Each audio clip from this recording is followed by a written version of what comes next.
I was working the late security shift in a parking lot and ended up in a robbery with toy guns. My security job was simple. I walked around the bottom floor of a parking garage and made a complete circle every hour. It was around 4 a.m. when I saw a black van parked at the very end of the lot and its hazard lights were flashing. As I got closer, I saw the sliding door was open and there was a man laying on the ground. He looked as if he was in pain and was trembling and convulsing. I kneeled down to check on him and then he pulled a gun on me and said, "You're coming with me." I looked down and saw that it was Ronnie, my old college roommate. He always loved playing crazy pranks. He pulled me into the van, shut the sliding door, and we took off. I saw two guys I didn't know and said, "Where are we going?" He smiled and said, "We're going on a little ride." I responded, "A little ride where? I'm working right now, man. I can't lose this job." Ronnie smiled. "I'll explain everything when I get there, but all I'll say is, your services are needed and there's a lot of money in it for you. Way more than this minimum wage job. Trust me." This obviously alarmed me. Who had my old friend become and why did he need me? The van pulled over beside an industrial building and Ronnie said, "You need to go up to that security guard up there and show him your badge and tell him that you're taking over his spot for the night and that he can go home." I asked, "Why would he do that? He doesn't know me." "It doesn't matter. You both work for the exact same security company and share the same uniforms. He'll buy it if you sell it right." I asked, "What do you plan to do once you get into the building?" He lightly smacked me on the cheek and said, "That's for me to know and you to never know." I got defiant and responded, "That is for me to know since you need me to pull this off for you. What are you planning on doing inside that building? And what's in the building?" He started getting angry and said, "How much do you make in a year at your job?" I assumed he was about to offer me a bribe, but told him anyway. "I make 40,000. If you do this for us,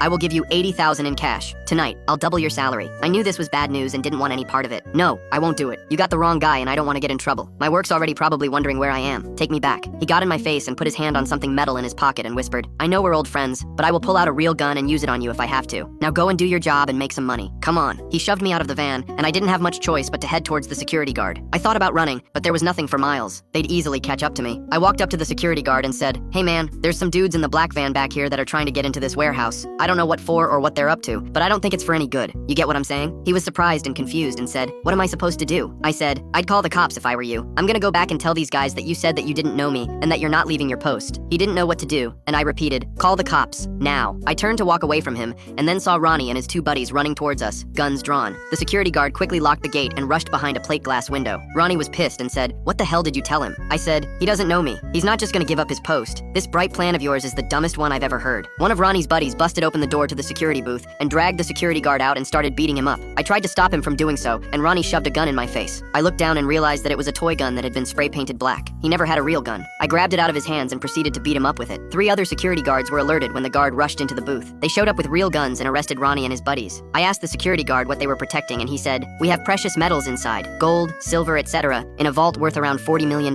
Wow, my old dumb college pal tried to rob a gold vault with a toy gun. As Ronnie was being dragged away, I asked him why his plan was so stupid and he said, "I'm just trying to get put back in jail, man. 3 square meals a day and some kind of structure to my life. You can't beat it." He looked happy as the cops put him into the back of the squad car.